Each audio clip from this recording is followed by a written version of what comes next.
Buenas, profesor.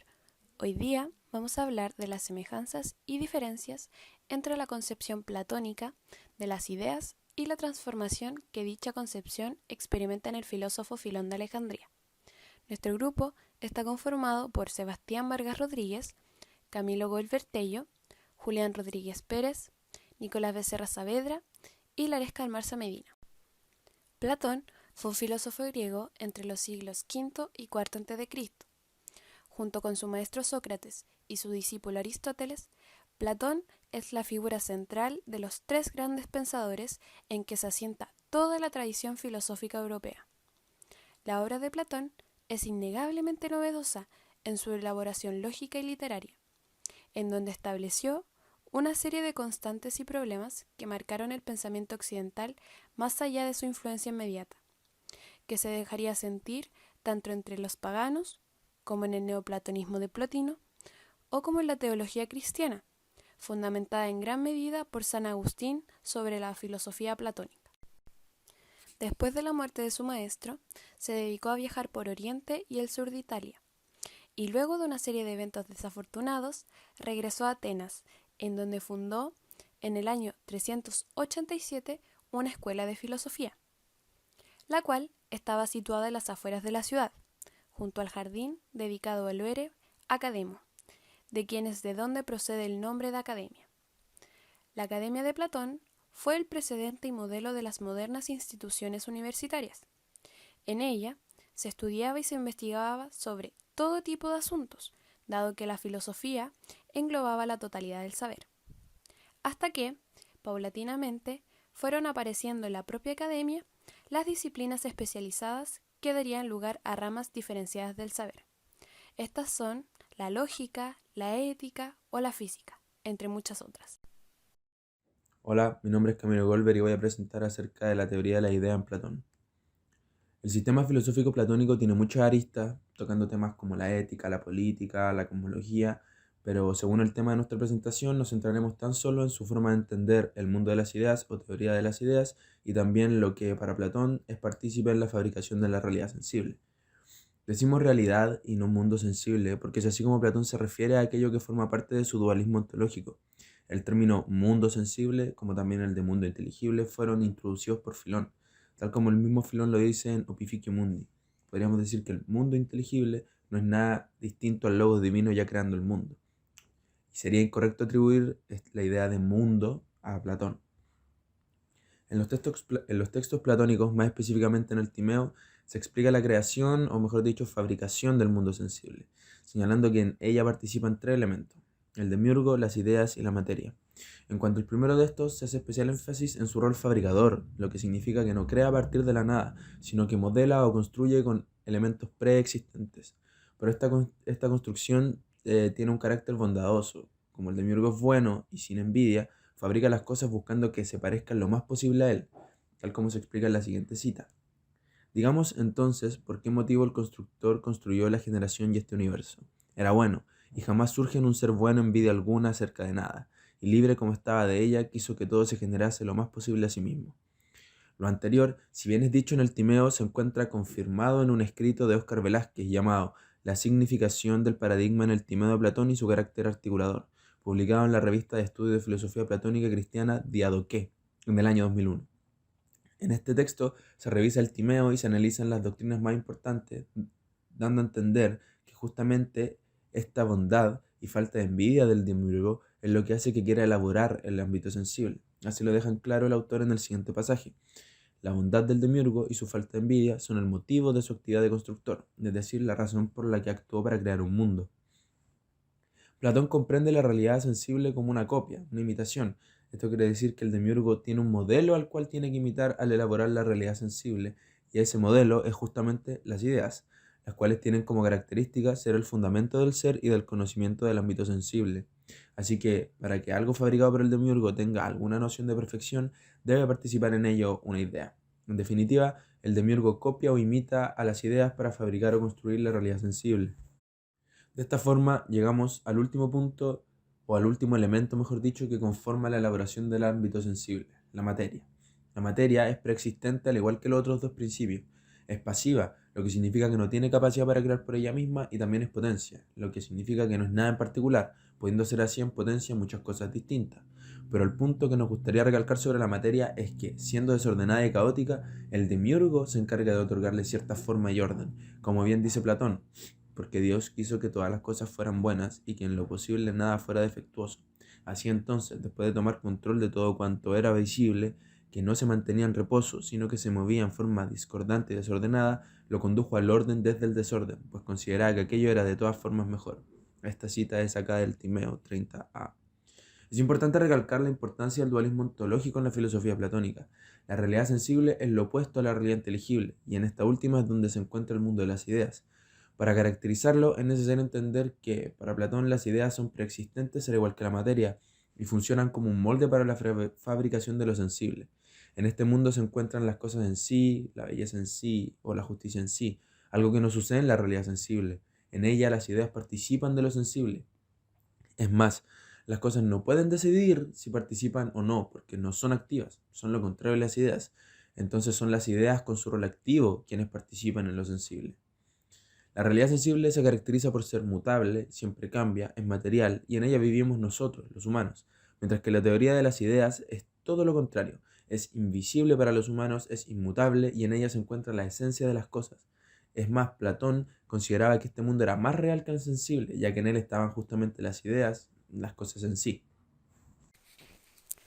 Para comenzar, Filón es el principal representante del judaísmo helenista alejandrino, cuyas huellas seguirá el cristianismo, especialmente a través de los padres griegos Clemente y Orígenes de Alejandría en el siglo III.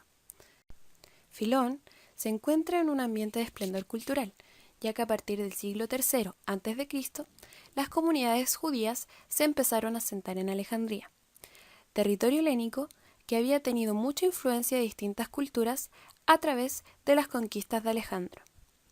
En Alejandría se llevó a cabo la obra grandiosa de traducir la Biblia del hebreo al griego, traducción llamada Septuaginta. Se puede decir que toda una escuela precede a Filón, y en ella, entre otros, sobresalen Aristóbulo y el autor del Libro de la Sabiduría. Es un autor que en principio tiene como meta hablarle a los judíos cultos, siendo una especie de apologista de la sabiduría judía que ve en el helenismo una continuación del judaísmo. La idea principal de Filón es entender que todo lo escrito por Moisés, como por ejemplo el Pentateuco, está escrito a través de símbolos, por lo que su trabajo consistirá en develar y explicar los significados profundos detrás de los símbolos. Para esto, utiliza el método alegórico como herramienta conceptual, método que acuña a partir de cierta tradición estoica.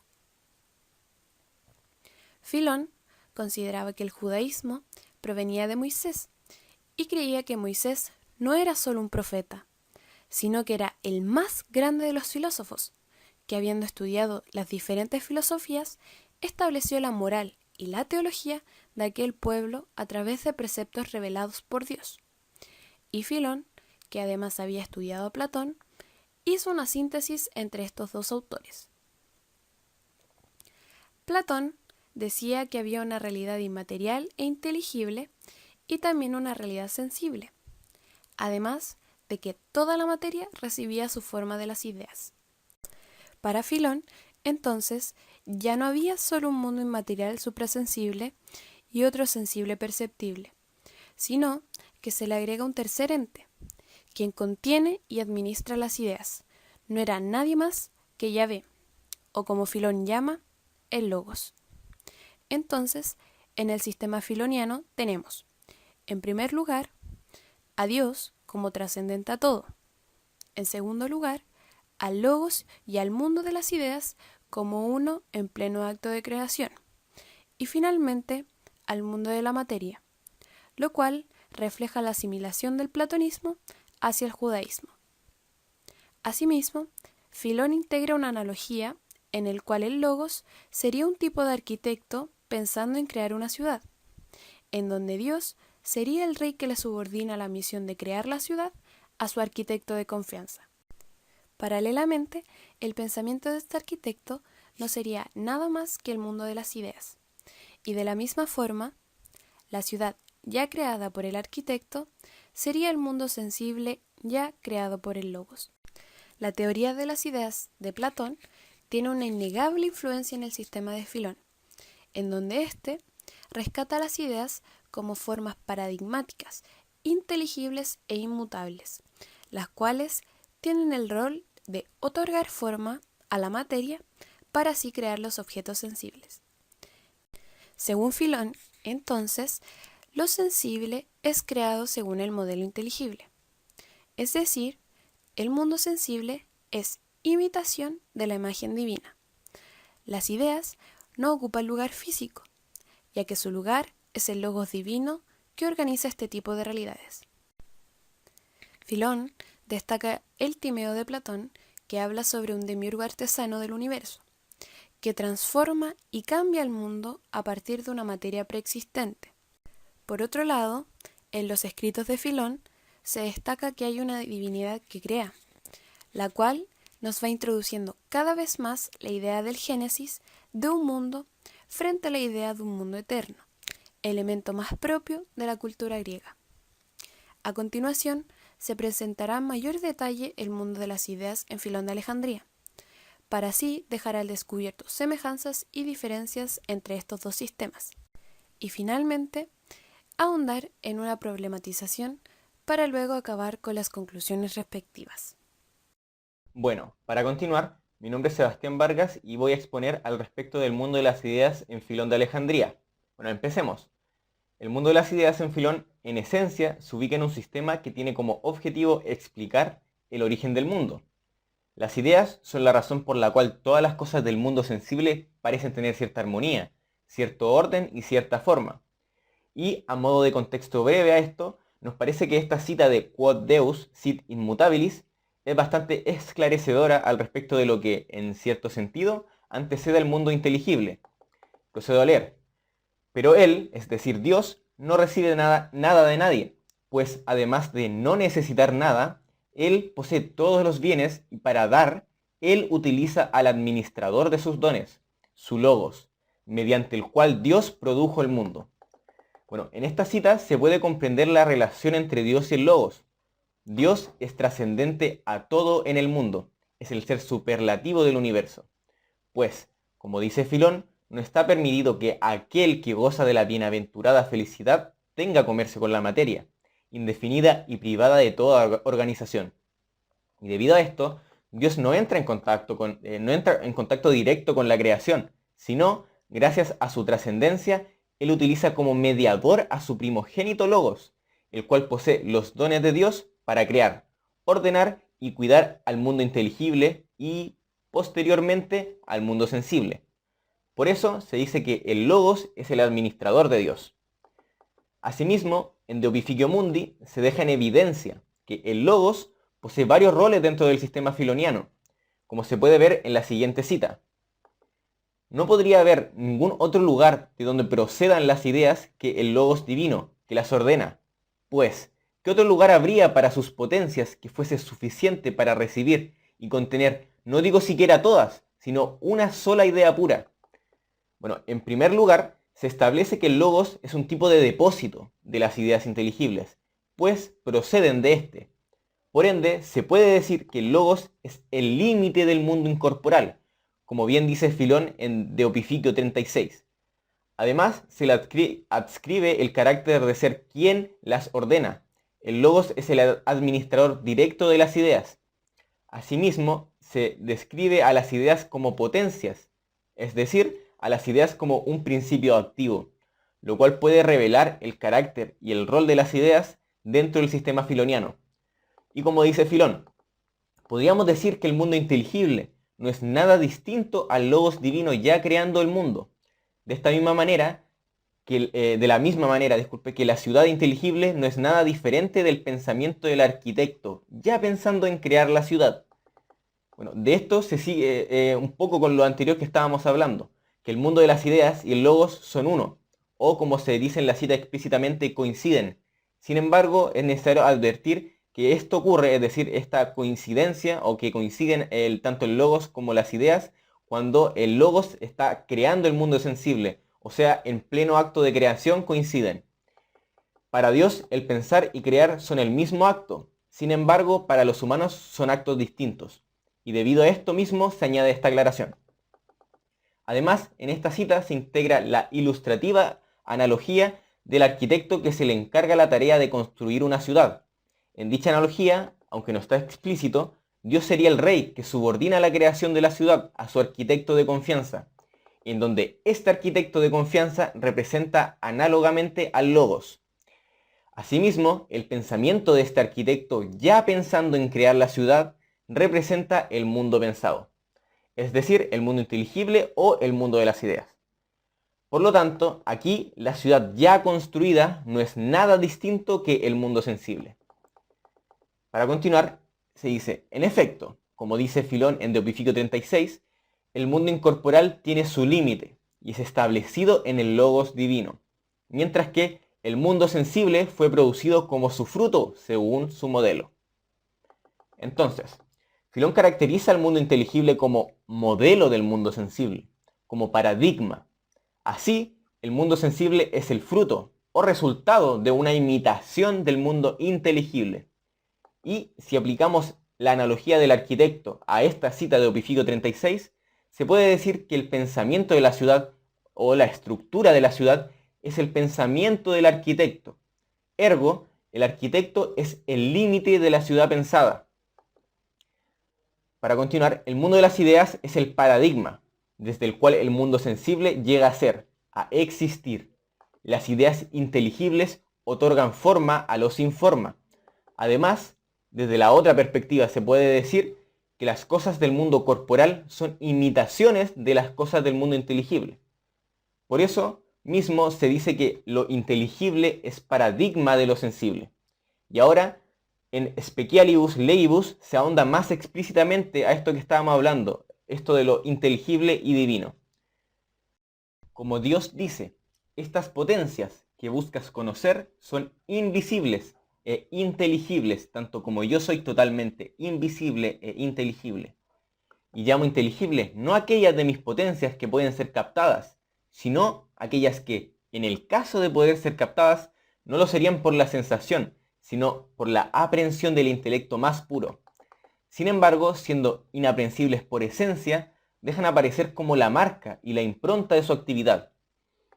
Bueno, desde este diálogo ficticio entre Dios y Moisés se pueden extraer varias o bastantes detalles importantes del sistema filoniano. En primer lugar, se caracteriza a las potencias como invisibles e inteligibles, tanto como Dios lo es. Y esto revela el carácter divino que se le adscribe tanto a Dios como al mundo pensado, y lo que implica tener dicho carácter. En donde lo inteligible, es decir, las ideas, no son captables por los sentidos, ni por los ojos del cuerpo, sino más bien son captables y aprehensibles, en cierto grado, por el intelecto más puro. Y en segundo lugar, se hace la aclaración que, aunque siendo inaprehensibles por esencia, las ideas son captadas por su actividad en el mundo, es decir, por el efecto que producen en la materia, en donde dejan un tipo de sello o marca característica de la idea misma. Y quizás esto podría orientar hacia una interpretación de que las ideas paradigmáticas, al ejercer la actividad potencial de crear, podrían verse alteradas, podrían perder parte de su ser al generar la pluralidad de los objetos sensibles. Filón, empero, deja de inmediato claro que las ideas, independientemente de su rol activo y de además funcionar como modelo de lo sensible, no se ven alteradas debido a que son inteligibles, inmutables, es decir, son inagotables e incesantemente proveedoras de forma, y esto se debe fundamentalmente a su carácter o actividad divina. Y bueno, las ideas, además de ser divinas, inteligibles e inaprehensibles por esencia, también son extremadamente bellas.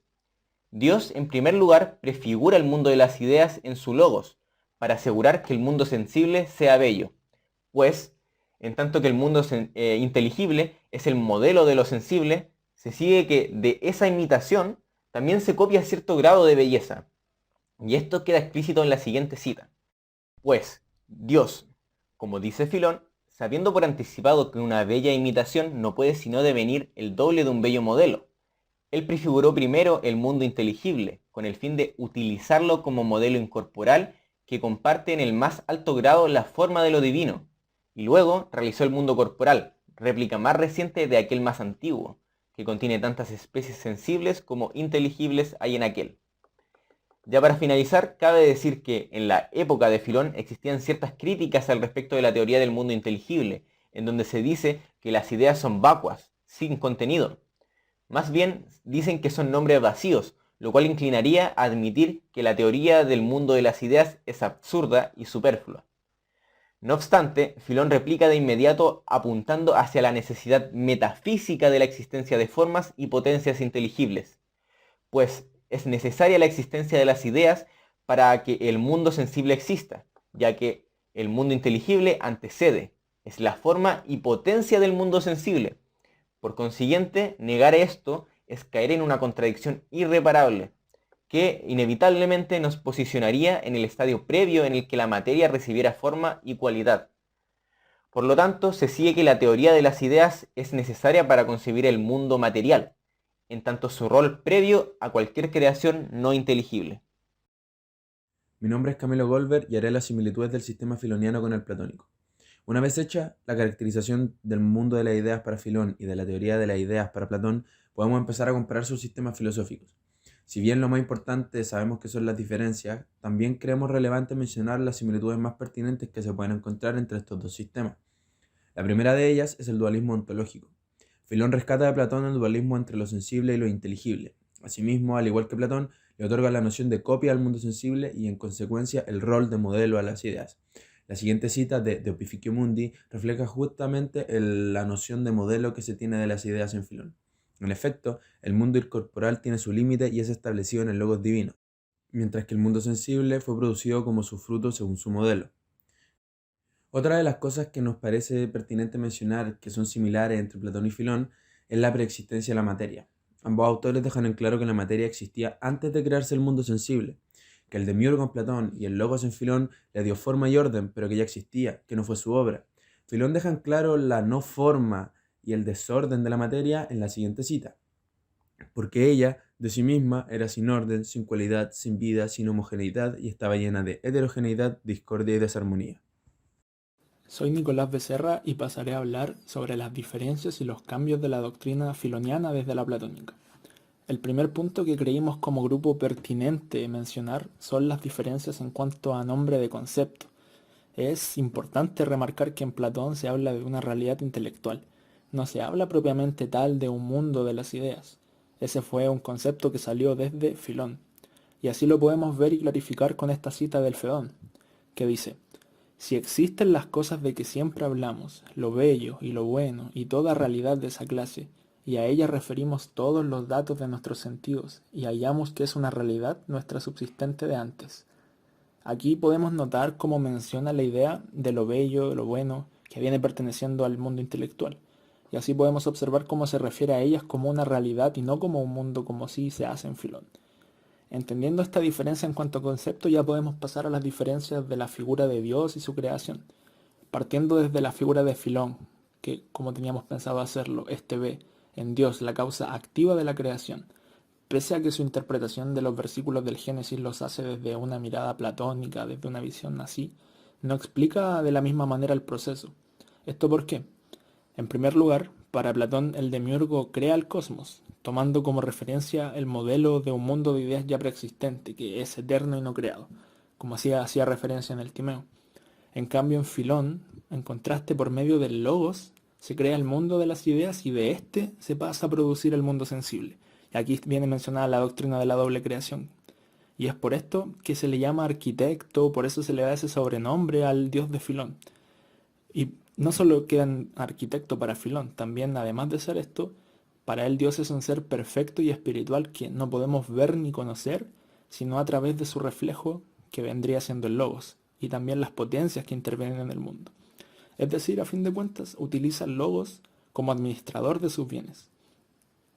Ya pasando al mundo inteligible, el alejandrino piensa que se creó el primer día, y así lo pudimos observar en De Opificio Mundi, donde señala: El Creador nombró la medida necesaria del tiempo, día, no primer día, sino día único, llamado así por la unidad del mundo inteligible que tiene una naturaleza.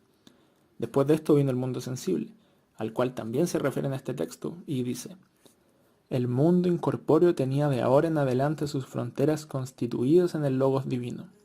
El mundo sensible fue llevado a su plenitud sobre el modelo de éste. De esta manera, Filón subraya que el mundo de las ideas no es una realidad que tenga existencia independiente en sí, tal como lo presenta Platón, sino que existe en el interior del pensamiento de Dios. Y esta diferencia con Platón se podría decir que tiene dos caminos. El primero de ellos es la convicción clara de Filón hacia la supremacía absoluta de Dios, que todo depende de él y se fundamenta en la Biblia para decir esto. Esta idea de Dios creador es distinta, es bastante distinta a la del demiurgo platónico, que es como el albañil, no un creador.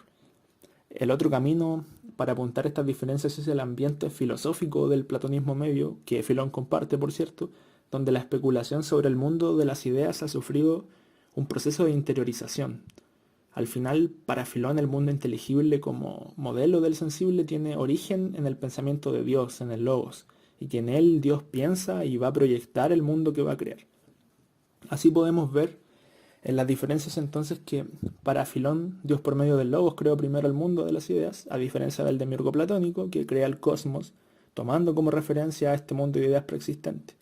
Y esto clarifica todo, porque al final, Platón creía que el mundo de las ideas era algo preexistente, y en cambio Filón pensaba que era algo creado por Dios.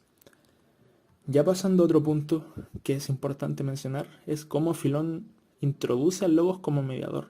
Y para explicar al Logos, para explicar esto, ocupó un ejemplo de comparación, un ejemplo comparativo que resulta interesante, donde existe una decisión, proyecto y realización, como vimos anteriormente con Sebastián.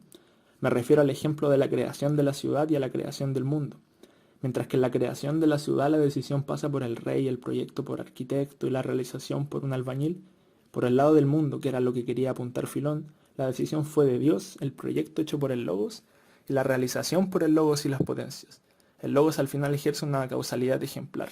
Y de aquí resulta que el mundo de las ideas, que es el Logos de Dios como dijimos, no permanece totalmente separado del mundo sensible como lo concebía ¿quién? Como lo concebía Platón, sino que está referido al sensible y actuando en él. Como sabemos entonces, para Filón el Logos de Dios es el principio creador y ordenador del universo, y que contiene toda la sabiduría de Dios y así ordena el cosmos. Entonces podemos notar cómo se aproxima al Logos Filón por analogía, con lo que ocurre con el pensamiento humano. La fase conceptual de la creación del mundo está presente como llamarle el dinamismo activo del pensar de Dios. La función al final del Logos no es solo una función de lugar estático donde se sustentan las ideas, sino que también es la labor creadora del arquitecto. Al final Logos es para Dios en la creación del universo, lo que es el arquitecto, lo que el arquitecto es para el rey en la fundación de la ciudad, porque ambos tienen en su mente el modelo inteligible de lo que después será la realización sensible. Por eso es tan buen ejemplo y tan clarificador. Así que de esta forma se marca una diferencia con Platón mediante la inclusión del Logos, al resolver estos aspectos que Platón dejaba a la deriva dentro de su filosofía. Y para finalizar con las diferencias, un último punto importante a considerar serían, entre las diferencias entre Filón y Platón se encuentra inmerso en sus visiones del mundo de las ideas y la realidad intelectual respectivamente, ya que las ideas en el mundo filoniano tienen el carácter de potencias. ¿Esto qué quiere decir? Significa que tienen ese principio activo del cual surgen las cosas sensibles. Por otra parte, en cambio, las ideas en Platón simplemente son formas, como la forma estructural o esencia, como se le quiera llamar, pero no potencias como tal, no como principio activo o poderes. Y bueno, dicho todo esto, vistas las diferencias, podemos pasar a analizar ya la problemática con Julián. Bueno, soy Julián Rodríguez y ahora procederé a explicar la problemática desde las discrepancias y el porqué de los mismos cambios del sistema filoniano. Sabemos la importancia que tuvo la teoría platónica en el pensamiento y los textos de Filón, ya que tanto Platón como Pitágoras fueron dos estandartes que marcaron el camino a seguir en la filosofía filoniana. Hemos visto las diferencias y similitudes más notorias entre Filón de Alejandría y Platón, dándonos cuenta la inmensa influencia que tuvo el filósofo griego sobre este pensador. Por eso, ahora creemos que es fundamental explicar el porqué de las diferencias entre estos dos grandes autores. es decir, proceder a declarar cuál es nuestra interpretación sobre el cambio de paradigma que expresa Filón, lo que lo diferencia con el pensador griego. Estas marcadas discrepancias son debido en parte a la introducción de una nueva manera de reconocer a Dios, una visión que dotará de un carácter supremo a la deidad y bajará el concepto del mundo de las ideas a una mera creación de este gran ser divino. Bajo este punto de vista, Filón destaca que Dios no es ni como el hombre ni como los cielos, tampoco como el mundo. Sin embargo, definir a Dios en contraposición a lo que caracteriza al mundo traerá la consecuencia de hacerlo inefable, perfecto, incluso incognoscible, tal como admite en De Somnis. Abro cita. Habiendo examinado entre otras cosas si el ser tiene nombre, reconocemos con claridad que ningún nombre le conviene. Si alguien, en consecuencia, habla de él, lo hará metafóricamente. Cierro cita. Esta indefinición es, en sí, su perfección. De esta forma podemos denotar que la perfección del ser divino lo pone en una categoría para él solo, ya que no puede ser aprendido por ser alguno como objeto inteligible, tampoco ocupa espacio y es imposible de ver. Todo esto es debido a su naturaleza, propia de su divinidad, como se refleja en la siguiente cita de Filón. El no creado, Dios, no se parece en nada a lo que se halla entre las cosas creadas, sino que las trasciende hasta tal punto que incluso la más aguda comprensión se queda corta en el intento de aprender, y reconoce su fracaso. Cierro cita. Al ahondar un poco en la inconmensurable omnipotencia que representa Dios para Filón, podemos darnos cuenta de que este cambio de percepción es en parte por su procedencia de la cultura judía, donde no es extraño concebir a la deidad con parecidas características. Pese a su inmersión en el mundo judío, con Filón se produce un desplazamiento del paradigma que proyecta su figura más allá de aquella comunidad. Sus obras estaban seriamente comprometidas con el discurso de la época e hicieron una contribución sustancial a ella, añadiendo inéditas aproximaciones desde una nueva perspectiva. El concepto de mundo inteligible que es introducido por Filón viene a modificar de manera radical el universo griego. Hay una incisión en el mundo por parte de Dios. En Filón, Dios no entra en contacto con sus creaciones, es decir, las cosas no son sus creaciones primarias. Él usa como instrumento divino al logos, por el cual el mundo material es administrado. Es así que el existente sería la causa activa de la creación, engendrando primero el logos y el mundo de las ideas en él, para luego, a través de ellos, realizar lo que es el mundo material. De esta forma es que Dios, siendo inengendrado, no entra en contacto directo con las creaciones materiales. Abro cita. Dios ha engendrado todo, pero sin entrar él mismo en contacto con la materia, pues no está permitido que aquel que goza de la bienaventurada felicidad tenga comercio con la materia, indefinida y privada de toda organización, sino a través de sus potencias incorporales, cuyo nombre auténtico es ideas, es decir, formas, en vista de las cuales cada género toma la forma que armoniza con él. Cierro cita. Este sería otro cambio de paradigma que se implementa con Filón de Alejandría, y un punto importante que lo hace desviarse del rumbo platónico, puesto que, en Platón, el demiurgo tiene un contacto directo con la materia, en tanto que este es el artesano que le otorga forma a la materia. Por otro lado, en Filón, este dios subordina su voluntad de creación a su primogénito Logos. ¿Cuál es la razón metafísica que impulsa a Filón a alejarse del platonismo? Aquí, la respuesta sería que en Platón, el demiurgo no tiene este carácter totalmente trascendente y superior, pues el demiurgo artesano tiene el papel de otorgarle forma a la materia contemplando a las ideas inteligibles e inmutables. Y como ya vimos en la última cita, no está permitido que aquel que goza de la bienaventurada felicidad tenga comercio con la materia, indefinida y privada de toda organización. Por lo tanto, el demiurgo de Platón no satisface la perfección que debiera tener el ser supremo del universo. Por otro lado, Filón logra otorgarle esta superioridad inteligible al padre del universo, al existente. A su vez, este existente subordina el principio activo a sus potencias, a su logos, mientras que en Platón lo contiene el demiurgo, pero como ya vimos, el ser supremo del universo no puede tener comercio con lo sin forma. Ergo, el demiurgo no podría cumplir su rol de artesano, o más bien es metafísicamente contradictorio. En conclusión, el filósofo Filón de Alejandría fue trascendental en lo que concierne al estudio metafísico en la historia de la filosofía. Dentro de sus escritos mostró cierta influencia platónica, pero no solo quedó ahí, también marcó una diferencia importante su influjo con el judaísmo, como ya vimos en esta presentación. Estas diferencias son las que nutren la problematización como desarrollamos en nuestra exposición. Como ya vimos, en primer lugar, la divinidad suprema en ambos autores presentan diferencias sustanciales. En Platón vimos a un dios o demiurgo artesano que le da forma a la materia preexistente, teniendo un contacto directo con ella. Por lo tanto, no es totalmente trascendente a su creación. En cambio, en Filón, Dios se encuentra solo y es totalmente inmutable. Dios es completamente trascendente a su creación. Debido a esto, utiliza su logos como mediador y administrador de la materia inteligible y sensible. El logos y las ideas cumplen el rol activo de darle forma a la materia que estaba en desorden caótico. Por lo tanto, se sigue que la noción de Dios o demiurgo en Platón no satisface la trascendencia y perfección que debería tener el ser supremo del universo. Dicha noción sí es satisfecha en el sistema filosófico filoniano, al dejar a Dios trascendente a toda creación y al ingresar al logos como mediador.